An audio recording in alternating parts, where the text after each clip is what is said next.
विश्वास आहे की याच्यामध्ये मोनिकाताई, सुनील बानखेले, पूर्वीच्या बेंडे या तुमचा उमेदवार फार फायदेशीर आहे. बेंडे माहेर पण आमच्या मोनिकाताईचं इथंच आहे आणि सासर पण इथंच आहे. बरोबर आहे ना? लव्ह मॅरेज आहे का काय? लव्ह मॅरेज आहे का काय? लव्ह मॅरेज आहे का काय? नाही, सासर आणि माहेर दोन्ही असलं की जरा शंकेला जागा उडते. पण हरकत नाही, काही वाईट वाटून घ्यायचं कारण नाही. आपल्या भागाचे लोकप्रिय आमदार आणि माजी मंत्री दिलीपराव वळसे पाटील साहेब, आपले माजी खासदार आणि म्हाडाचे अध्यक्ष शिवाजीराव आढळराव पाटील, भारतीय जनता पक्षाचे जिल्ह्याचे अध्यक्ष प्रदीप कंदजी, तसंच निरीक्षक म्हणून भारतीय जनता पक्षाच्या वतीनं इथली सगळी परिस्थिती जाणून घेण्याच्या करता आलेले अतुलजी ब्रह्मभट, तसंच सुरेशराव घुले, देवेंद्र शेठ शाह, बाळासाहेब बेंडे पाटील, मोनिकाताई, सुनील बानखेले, आमच्या युतीचे उद्याच्या 5 वर्षाच्या करता मनसर नगरपंचायतीचे नगराध्यक्षाचे उमेदवार, सर्व माझ्या भाजप आणि राष्ट्रवादी काँग्रेस पक्षाचे सन्माननीय आजी माजी पदाधिकारी, माझ्या लाडक्या बहिणी, माझे बांधव, व्यापारी, छोटे मोठे व्यवसायधारक, तसंच माझे पत्रकार मित्र आणि जमलेल्या बंधू भगिनींनो आणि माझ्या तरुण मित्रांनो, थोडंसं मला आज 6 सभा आहेत आणि अहिल्यानगर जिल्ह्यात जायचंय, रायगड जिल्ह्यात जायचंय, पुणे जिल्ह्यात पण अजून शिरूरला आणि जुन्नरला जायचंय. त्याच्यामुळं वेळ कमी असल्यामुळं इतरही मान्यवरांना आपले विचार मांडायचे होते, परंतु वेळेची मर्यादा असल्यामुळं बाकीच्यांना थांबावं लागलं. त्याबद्दल कृपा करून त्यांनी नाराज होऊ नये अशा प्रकारची त्यांना विनंती. मित्रांनो, आज आपल्याला सगळ्यांना माहिती आहे, सामाजिक क्रांतीचे प्रणेते आणि बहुजन समाजाचे उद्धार करते आणि स्त्री शिक्षणाचे प्रणेते महात्मा ज्योतिराव फुले यांचा स्मृती दिन मी प्रथम त्यांना अभिवादन करतो. सकाळी देखील आपल्या फुलेवाड्यामध्ये जाऊन मी सावित्रीबाई फुलेंना तसंच महात्मा ज्योतिराव फुलेंना दोघांनाही अभिवादन करून आपल्या परिसरामध्ये आलेलो आहे. आपल्याला सगळ्यांना माहिती आहे, आपला महाराष्ट्र युगपुरुष छत्रपती शिवाजी महाराज, क्रांतीसूर्य महात्मा ज्योतिराव फुले, राजर्षी शाहू महाराज आणि घटनेचे शिल्पकार डॉक्टर बाबासाहेब आंबेडकर ह्या विचारांनी पुढे चाललेला आहे. मी सर्व ह्या महामानवांना देखील विनम्र अभिवादन करतो.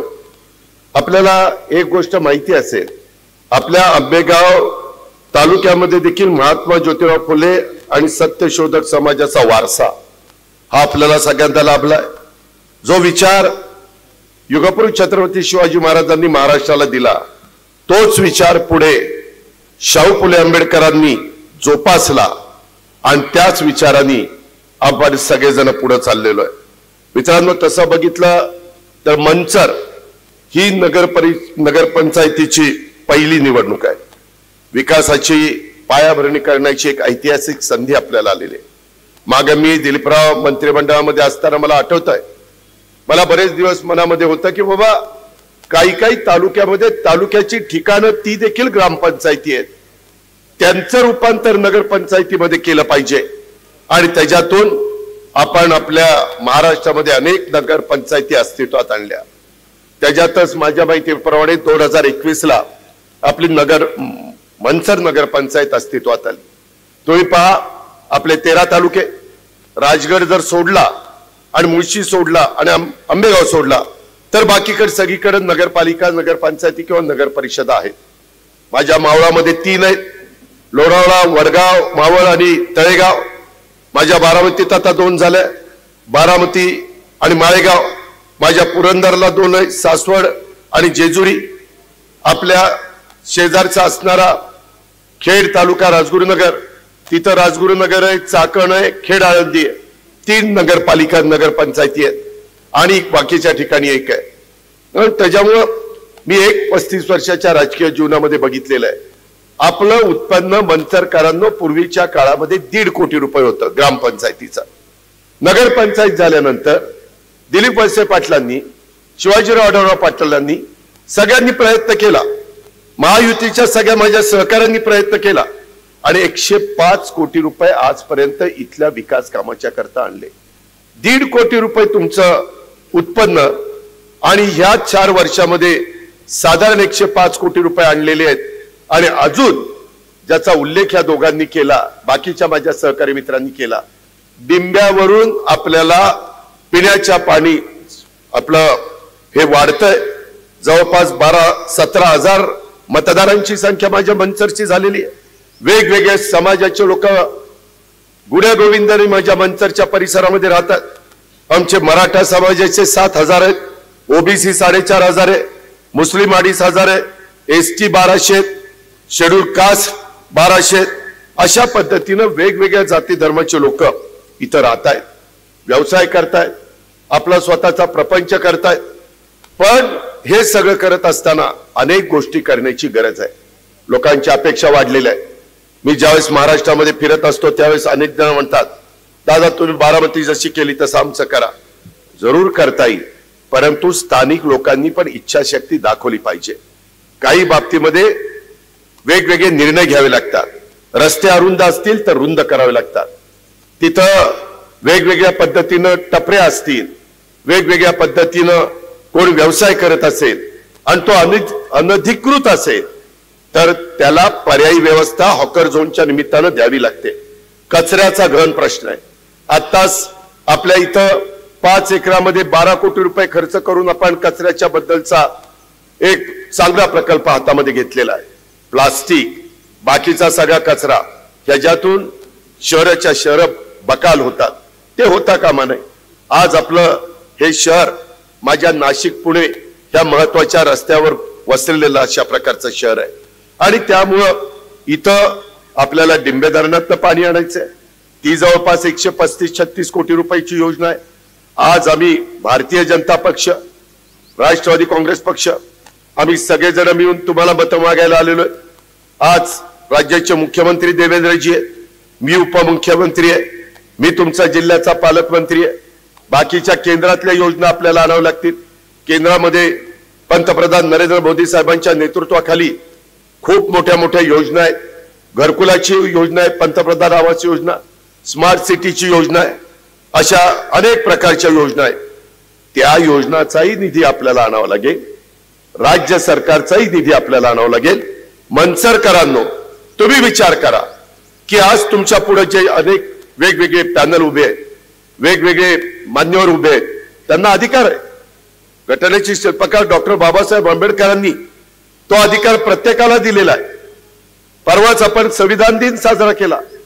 140 कोटी जनता त्या संविधानाने जगातलं सर्वोत्कृष्ट अशा प्रकारचं संविधान घटनेचे शिल्पकार डॉक्टर बाबासाहेब आंबेडकरांनी दिलेलं आहे. त्याचा रास्त अभिमान तुम्हाला मला आहे आणि म्हणून आपल्याला सगळ्यांना बरोबर घेऊन जायचं आहे.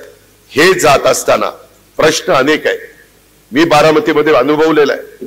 67 सालापासून 90 पर्यंत पवार साहेबांनी बारामतीचं प्रतिनिधित्व केलं.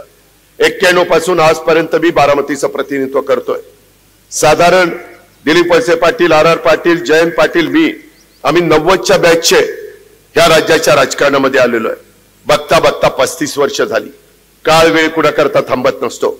महिलांना पण समाजामध्ये मान सन्मान प्रतिष्ठा प्राप्त करून देण्याचं काम महात्मा ज्योतिराव फुले, सावित्रीबाई फुलेंनी जे विचार मांडला त्याच विचारांनी आम्ही महिलांना पण संधी देण्याचं काम करतोय. लाडकी बहीण योजना आणली, माझ्या शेतकऱ्यांच्या करता वीज माफीची योजना आणली. 3, 5, 7.5 हॉर्सपॉवरला वीज माफी, 25,000 कोटी रुपये दरवर्षी आम्ही महायुतीच्या तर्फे ऊर्जा विभागाला त्या ठिकाणी टाकतोय. हे केलं पाहिजे. माझा बळीराजा, माझा शेतकरी हा देखील समाधानी झाला पाहिजे. या प्रकारच्या सगळ्या गोष्टी आहेत. जसं बारामतीमध्ये शिक्षणाच्या बद्दल आम्ही मोठ्या प्रमाणावर काम केलं, तेच काम आपल्या मनसरला झालेलं आहे. रयत शिक्षण संस्थेचं इंग्रजी माध्यमाचं स्कूल तुमच्याकडे आहे. लांडेवाडी आपल्या जवळच आहे. तिथं शिवाजीराव आढळराव पाटलांनी काढलेली इंग्रजी माध्यमाचे स्कूल आहे. आपल्या परिसरामध्ये दिलीपराव वळसे पाटलांनी काढलेले स्कूल आहे. रयतचं कॉलेज आहे. वेगवेगळ्या संस्था इथं काम करतात. जवळच अवसरीला पॉलिटेक्निक इंजिनिअरिंग कॉलेज गव्हर्नमेंटच्या खर्चाने काढलेलं आहे. आज राज्यातलं सगळ्यात उत्तम अशा प्रकारचं इंजिनिअरिंग कॉलेज सरकारी आणि पॉलिटेक्निक कॉलेज कुठं आहे तर ते महाराष्ट्रामध्ये पुणे जिल्ह्यामध्ये अवसरीला माझ्या आंबेगाव तालुक्यामध्ये हे केलं, हे करून दाखवलं आणि त्यामुळं आज बाहेरची मुलं येतात, शिक्षणाचं एक माहेरघर तिथं होऊ पाहतंय। आज त्याच्यातनं वेगवेगळ्या पद्धतीनं स्थानिक बाजारपेठेला पण उठाव येतो, त्याच्यातनं तुमच्या व्यापाऱ्यांचे वेगवेगळे व्यवसाय चालतात। कोरोनाच्या काळामध्ये ज्यावेळेस आमच्या लक्षात आलं की डॉक्टरांचं महत्व किती आहे, नर्सेसचं महत्व किती आहे, माझ्या पॅरामेडिकल स्टाफचं महत्व किती आहे, आमच्या स्वच्छता दूतांचं महत्व किती आहे।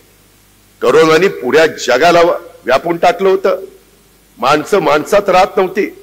आज देखील तुमच्या माझ्या जवळची जीवाभावाची माणसं किती आपल्याला सोडून गेली।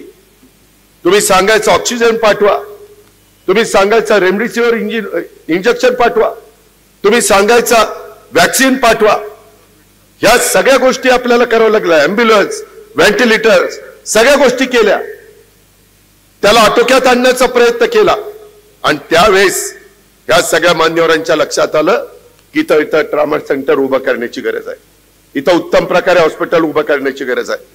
मंचरकरांनो, जर शहराचा सर्वांगीण विकास करायचा असेल तर तिथं पहिलं म्हणजे पिण्याचं पाणी, कचऱ्याची विल्हेवाट, स्वच्छ शहर, आरोग्याच्या करता सगळ्या प्रकारच्या सुविधा आणि शिक्षणाची सोय, ह्या सगळ्या गोष्टी आपल्या परिसरामध्ये झाल्या।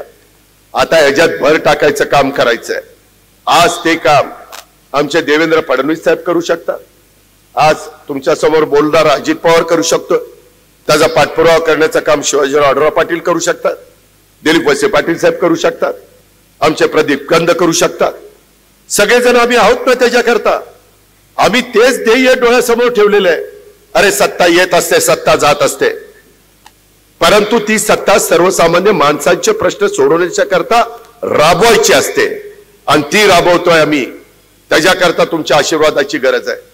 आज मला एका गोष्टीचा आनंद आहे की या परिसरामध्ये किसनराव बानखेडे साहेबांनी पण अनेक वर्ष तुमचं नेतृत्व केलं, त्यांच्या घरातल्या सुनबाईंना पण तुम्ही बिनविरोध निवडून दिलं, त्याबद्दल मंचरकरांचे मनापासून धन्यवाद।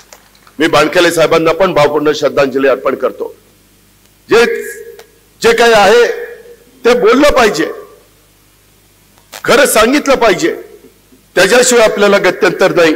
आणि म्हणून मित्रांनो, एकंदरीतच ही पुढची वाटचाल करत असताना मला आपल्याला सगळ्यांना सांगायचंय, आज 12 नगरसेवक राष्ट्रवादीचे, 5 नगरसेवक उमेदवार माझे भाजपचे, अशा पद्धतीनं आम्ही हे सगळे उमेदवार उभे केलेले आहेत, अनेक बिनविरोध आलेले आहेत। मला विश्वास आहे की याच्यामध्ये मोनिकाताई सुनील बानखेडे, पूर्वीच्या बेंडे, या तुमचा उमेदवार फार फायदेशीर आहे। बेंडे माहेर पण आमच्या मोनिकाताईचं इथंच आहे आणि सासर पण इथंच आहे, बरोबर आहे ना? लव्ह मॅरेज आहे का काय?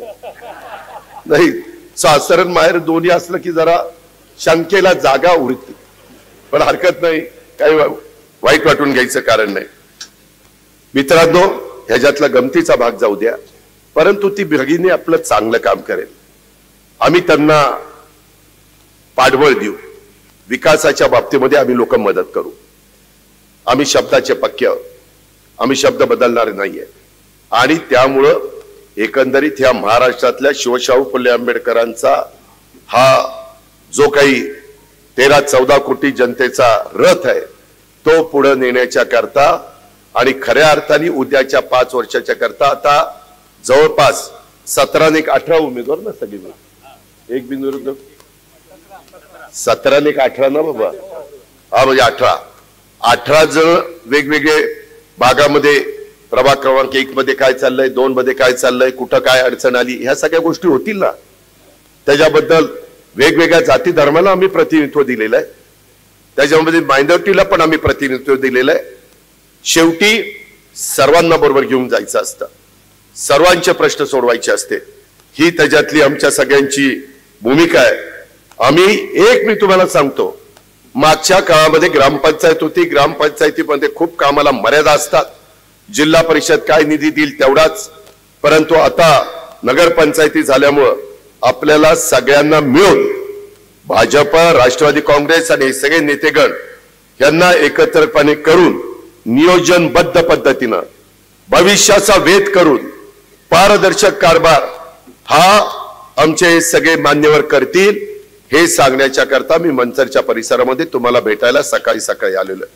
तुम्ही पाहिलं याच्यामध्ये आपल्याला वेगवेगळ्या पद्धतीनं रस्ते करायचे, नगरपंचायतीचं उत्तम प्रकारे नगरपंचायतीची प्रशासकीय इमारत करायची, नाट्यगृहाचं काम चाललेलं आहे.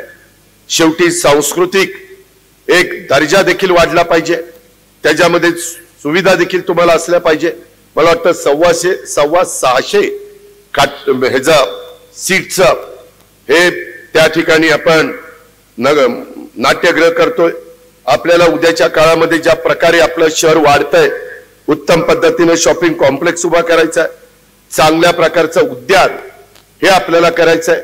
उद्याच्याला मुलांना मुलींना खेळण्याच्या करता, बालकांना बारकी खेळणी, लहान मुलांना जॉगिंग ट्रॅक, ह्या सगळ्या गोष्टी आज समाजाची गरज आहे. कारण ग्रामीणचं शहरीमध्ये रूपांतर झालेलं आहे.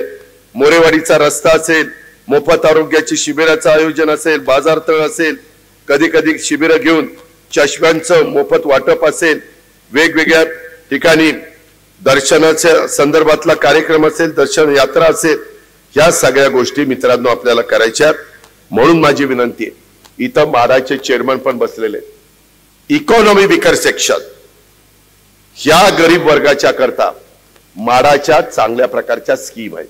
राज्य सरकारची जागा आम्ही त्यांना देतो आणि तिथं सर्वसामान्य माणसांना परवडतील अशा प्रकारची घरं बांधली जातात. आज इथं 4 एकर जागा मिळालेली आहे. पुण्यामध्ये काही 1000 घरं जिल्ह्यामध्ये, तो कार्यक्रम आम्ही हातामध्ये घेतला. त्याच्यात पंतप्रधानांचा पण निधी मिळतो, राज्य सरकार त्याच्यामध्ये अधिक निधी देतं आणि ह्या पद्धतीनं प्रत्येकाचं आयुष्यामध्ये स्वप्न असतं, आपलं एक टुमदार फ्लॅट असावा, आपलं टुमदार घर असावं, मुलं मुली तिथं शिकावीत, संस्कार त्यांच्यावर व्हावेत. या प्रकारे आपण त्याही कामामध्ये हे लक्ष द्यायचं ठरवलेलं आहे.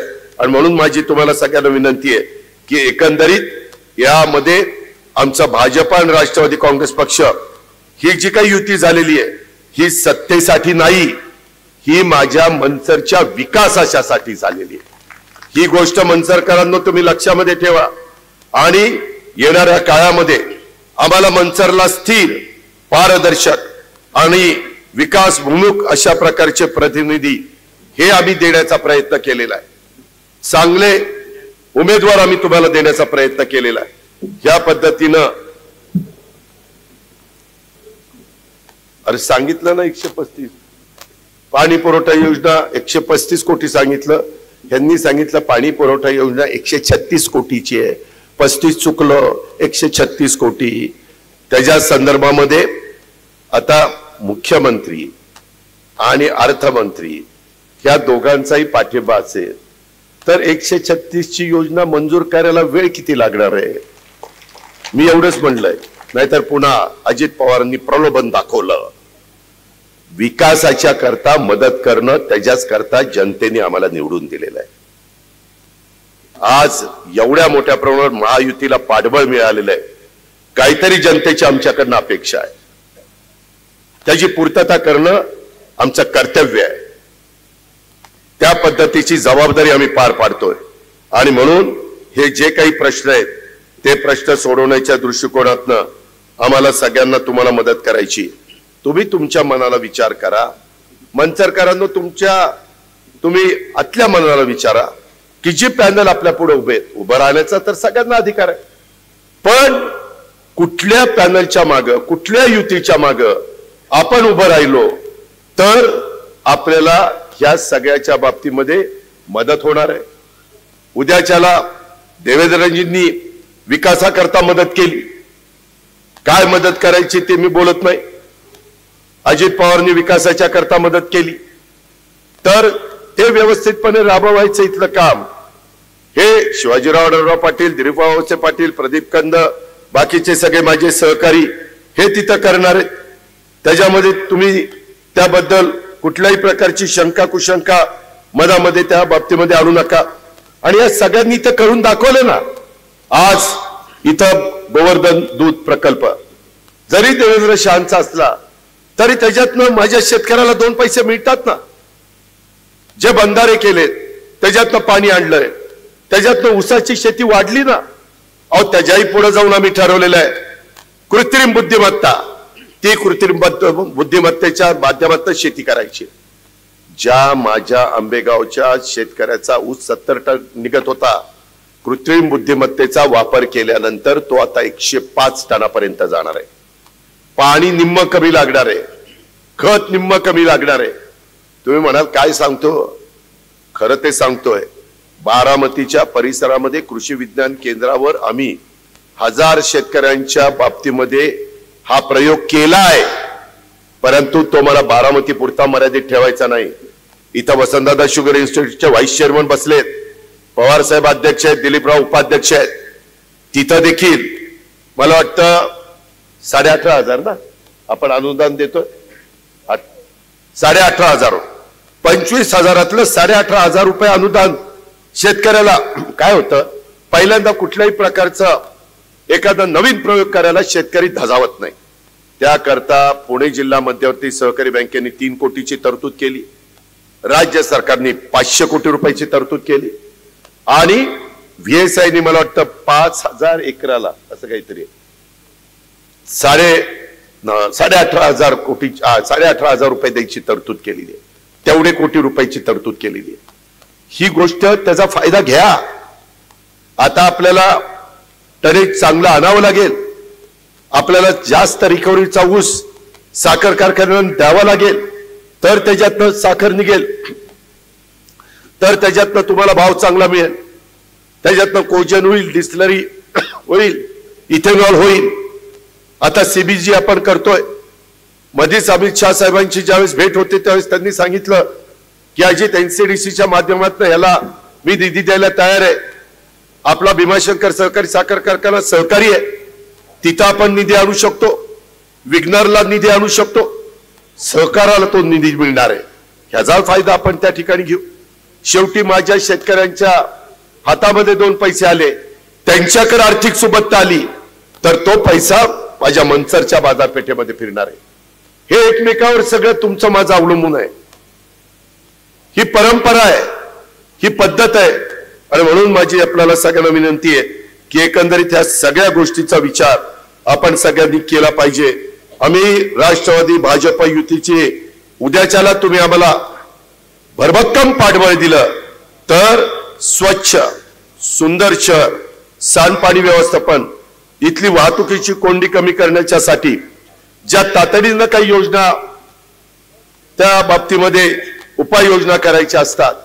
मग पोलीस खात्याला काय सांगायचं, तिथं नॅशनल हायवे, तिथं नितीन गडकरी साहेबांची काय मदत घ्यायची, त्याच्यामध्ये आम्ही वेगवेगळ्या पद्धतीनं पीडब्ल्यूडीची काही मदत घ्यावी लागली तर ती आपण त्या ठिकाणी घेऊ शकतो. या कुठं स्पीड ब्रेकर टाकायचे असतील तर ते कशा पद्धतीने टाकले पाहिजे, पार्किंगची व्यवस्था कशी केली पाहिजे, ह्या सगळ्या गोष्टी मित्रांनो आपण या निमित्तानं करू शकतो. आता नवीन पोलीस चौकीचा पण प्रश्न आपण त्याच्यातनं मार्गी लावू. मनसर शहराच्यासाठी अग्निशामक दल विभाग आणि यंत्रणा कार्यान्वित करणं, अपघातग्रस्तांच्या करता अतिदक्षता रुग्णवाहिका हे त्या ठिकाणी उभी करणं.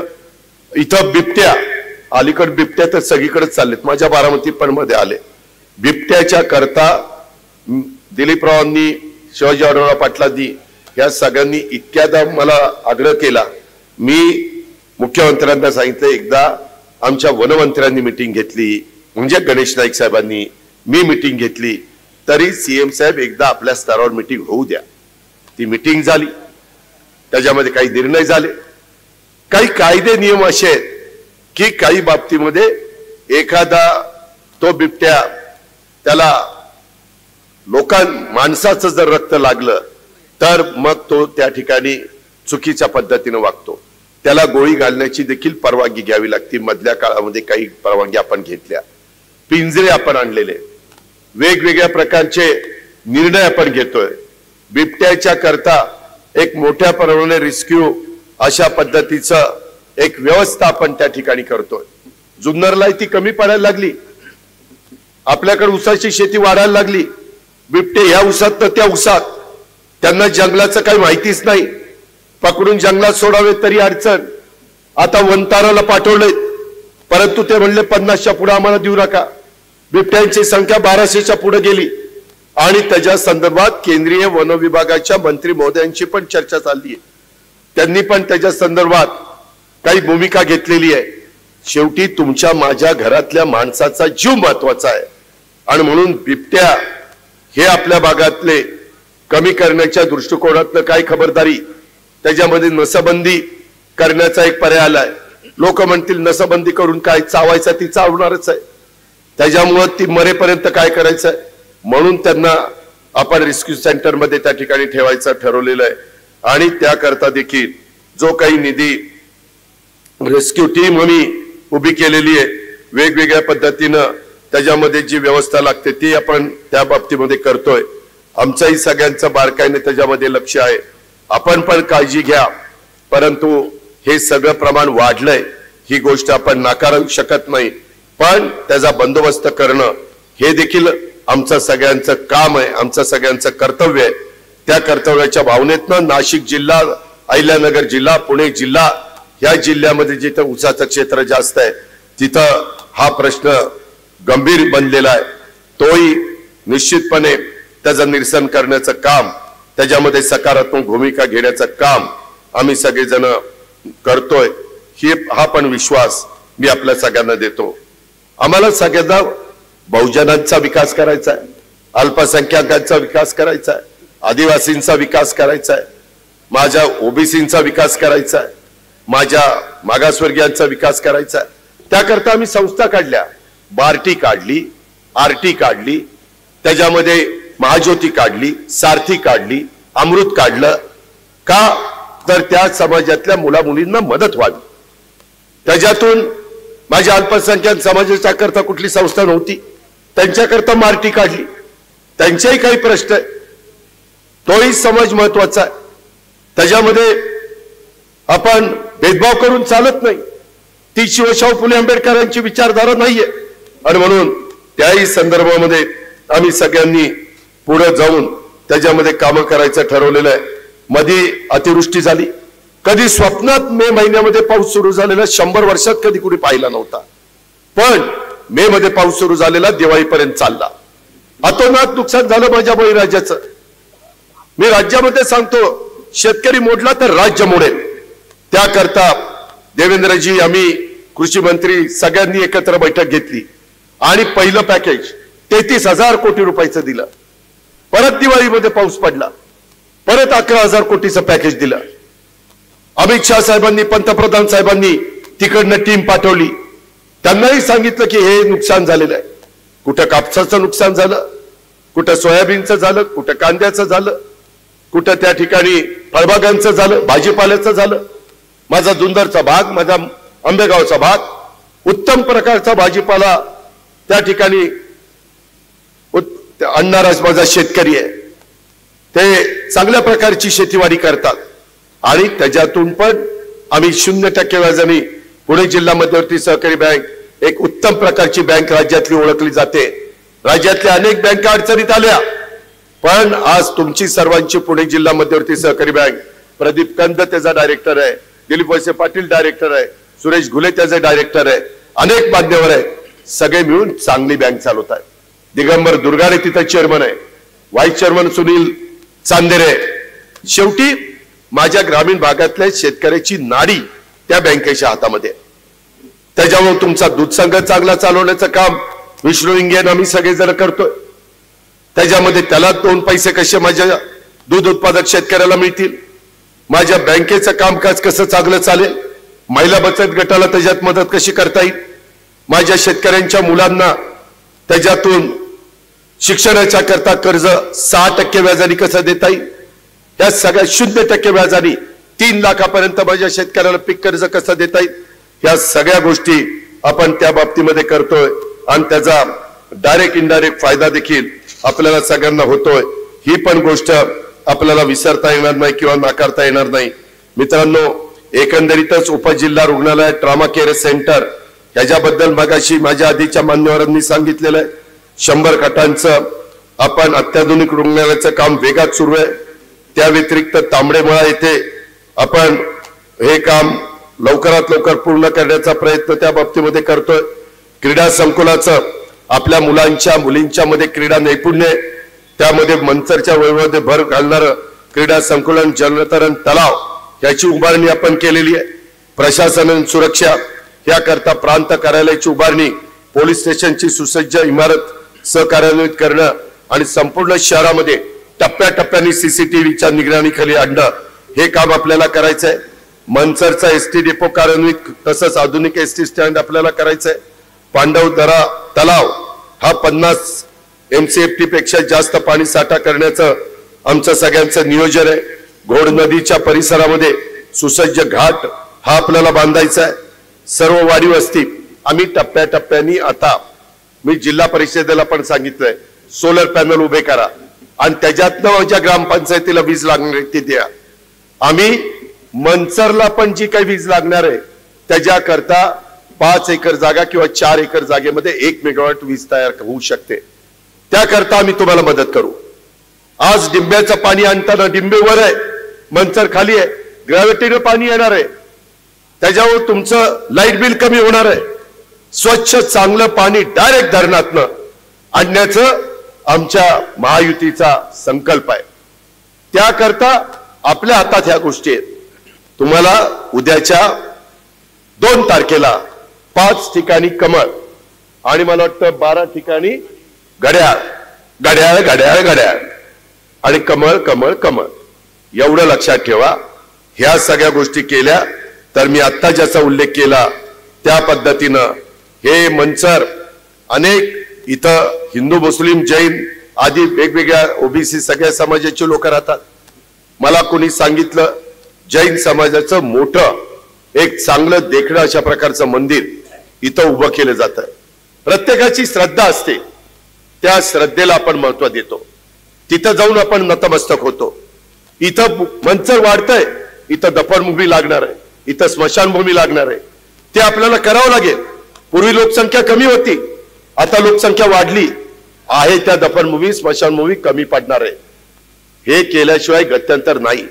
साधू संतांचा विचार पुढे घेऊन जावं लागणार आहे। त्या विचारांनी वारकरी संप्रदायाच्या विचारांनी आपल्याला पुढे जायचंय। गोवर्धन प्रकल्पातनं जसा अनेकांना रोजगार मिळाला, दुधाची इथं क्रांती झाली, डबल क्रांती झाली आणि त्याच्यातून 2 पैसे मिळायला लागले। मोर्डे फूड्स आपलाच सुपुत्र आज चांगल्या प्रकारे मोर्डे फूडचं काम माझ्या इथल्या परिसरामध्ये झालेलं आहे। मी आपल्याला सगळ्यांना सांगेन आमच्या हे सगळे उमेदवार अतिशय चांगल्या पद्धतीने काम करतील, कार्यक्षम पद्धतीने काम करतील, ते जनतेचे सेवक म्हणून काम करतील।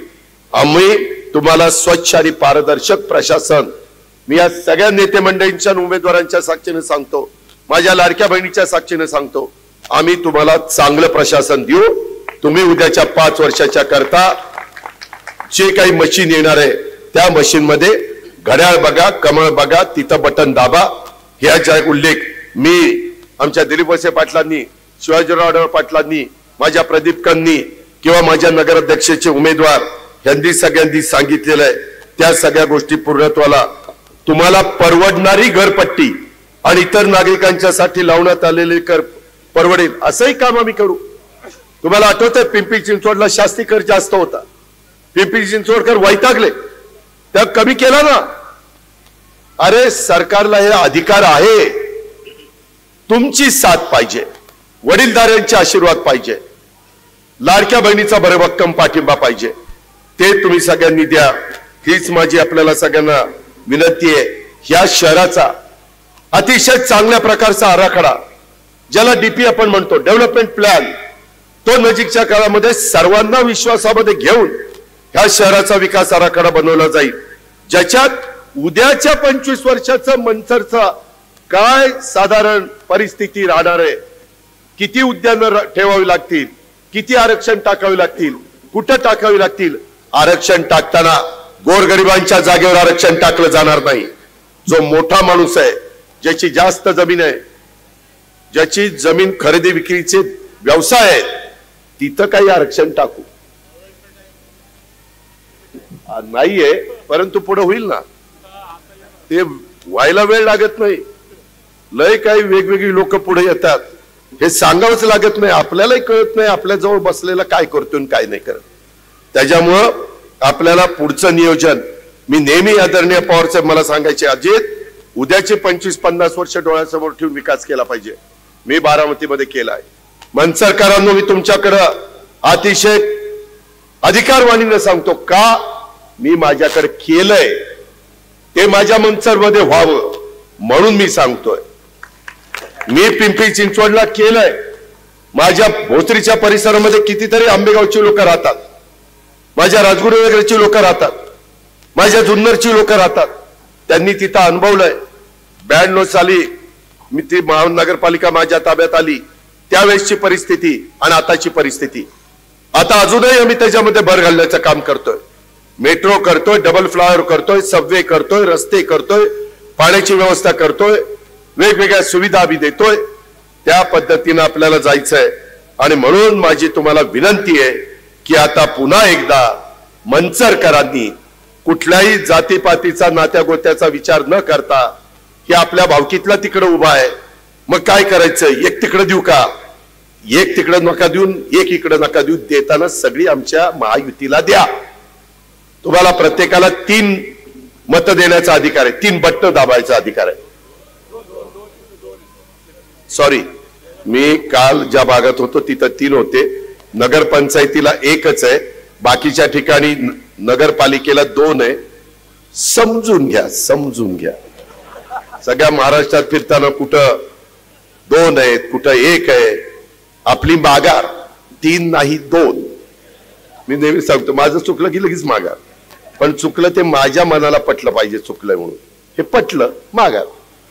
त्याच्यामुळं आपण 2 मतं, एक आमच्या ताईंच्या घड्याळाच्या चित्राला आपण तिथं बटन दाबण्याचं काम करायचंय. आणि आमच्या त्या बाबतीत मोनिका ताई सुनील बानखेले जी तुमची माहेरवासीन पण आहे आणि तुमची सून पण आहे आणि तुमची मुलगी पण आहे, 2 in 1 आहे. त्याच्यावर तिला तुम्ही प्रचंड बहुमताने विजयी करा. त्याचबरोबर इथले बाकीचे जे काही प्रश्न आहेत आणि माझ्या मनसरच्या वैभवामध्ये भर घालण्याचं काम आमचे दिलीपराव, शिवाजीराव, प्रदीप आणि भाजप राष्ट्रवादी काँग्रेस पक्ष जो करू पाहतोय त्याला उत्तम प्रकारची साथ देण्याचं काम आपण सगळ्यांनी उद्याच्या 2 तारखेला करावं. अशा प्रकारची आग्रहाची, नम्रतेची, कळकळीची विनंती करतो. तुम्ही तुमचं काम करा. मुख्यमंत्री देवेंद्र फडणवीस आणि तुमच्या समोर उभा असणारा अजित पवार, आम्ही आमची जबाबदारी पार पाडू हा शब्द मी तुम्हाला देतो आणि या ठिकाणी थांबतो. जय हिंद, जय महाराष्ट्र, जय भीम, खुदा हाफिज.